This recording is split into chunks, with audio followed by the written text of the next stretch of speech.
So I want to talk to you today about the world's greatest diet. And I can tell you with all my heart, I believe it to be truly the world's greatest diet. So you've got paleo, you've got keto, you've got vegan, you've got carnivore, you got blue zone, you got Atkins, you got zone. I mean, you have all these diets that are out there. Some a lot better than others, I believe. But none provide the solution. I left out a lot. We all know that list, it could go on and on and on and on. It's endless.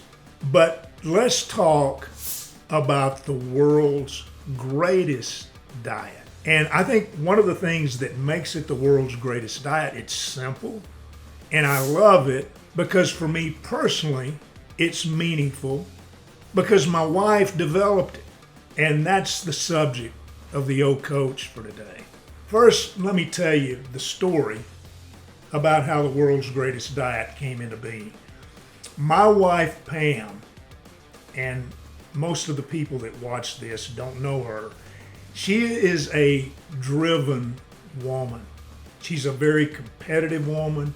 She's spent her life in competitive athletics. She was a youth Olympic level swimmer. She played collegiate basketball. She was into the team thing, so she kind of departed from swimming, focused on basketball. She's been a power lifter, run in the Boston Marathon, participated in sprint triathlons. Very competitive. She's a wellness registered nurse, and her certification is in functional blood chemistry. She's always been in to health and eating right. And she's tried everything. She's tried to get me to try everything, but she never taught me, maybe a few things on periods of our life, and I would do exactly what she said when she said, and that's probably most of the time. But that being said, she's tried. One day, I'll never forget it, she comes in and she had this enlightened moment. She said, Kent, she said, it just hit me.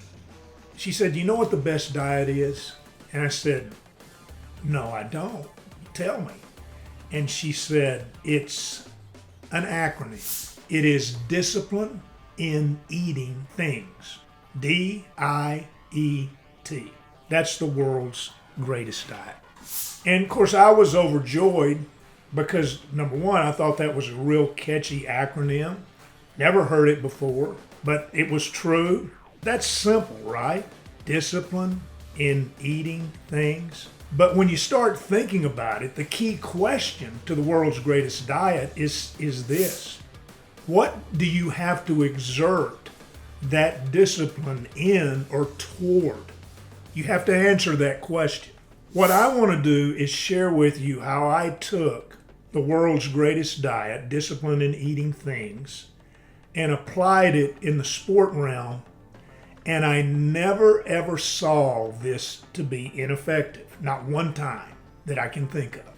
But I knew the people were actually doing the right things. They just didn't see they actually went out and did what I suggested they do. And I want to share that with you right now. And I challenge you to try this if you need to take off a few pounds, if you're wanting to reshape, or really if you just want to be healthier, because I think it fits the mold of all three of those things. And it also follows the plan of discipline in eating things. First of all, think of doing these things for 5 days a week, Monday through Friday. And then on the weekends, you're not going to go nuts, but you're going to be moderate, and you're going to use the weekends to kind of fill in the gaps to eat some things you may not eat in that 5-day period. So let's get started with this. What do you do to practice the world's greatest diet? First of all, you're going to eliminate some things. You want to eliminate processed sugar from all your meals. That's a non-negotiable. And it's in a lot of things as additives. Look for things like maltodextrin. These hidden terms, which are really sugar that's used in most processed foods. Now, secondly, you want to eliminate industrial use seed oils. Those can become toxic for your body. And we don't have enough time right now, but I suggest you research that on your own. And I'm talking about things like canola oil, soybean oil, corn oil, cottonseed oil, safflower oil. Eliminate those from your diet. Now, when you go out to eat, you have to remember you're not in control of what oil is being used in that kitchen. So during those 5 days, you want as much as possible to prepare your own food. And third, you want to eliminate bread. Now, that's the hardest thing for a lot of people. It's not hard for me because I've never been a big bread person. My wife is. That's one of the toughest things for her. But you want to eliminate bread from all your meals for that 5 days.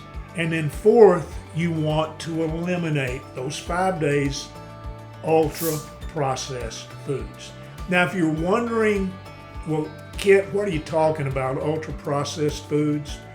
Go online and pull up the Nova Food Pyramid and take a good look at that. I think it's the best food pyramid for the 21st century. And the reason is it ranks foods by the level of processing. And that's unfortunate. We live in a time period where that's so important. But take a look at that, and it defines ultra-processed foods pretty well. But you want to eliminate those during that 5 days. You also want to drink plenty of water, at least half of your body weight in ounces. And if you're working out heavily or using a sauna, you want to drink more than that. It needs to be quality water, filtered water. Don't drink tap water, not in today's world. It's just not your best bet. And then sixth, and this is tough for a lot of people, those 5, you eliminate all snacking. You may be eating 2 meals a day, you may be eating 3 meals, you may be eating 4 meals a day. But eliminate snacking between meals and give yourself a 3 to 4 hour window between all your meals. And on the weekends, like I said, be moderate in consumption of any of the elements that we've talked about through the elimination profile or snacking. So, that's pretty common sense. I've seen it work, but I do know this, it takes discipline.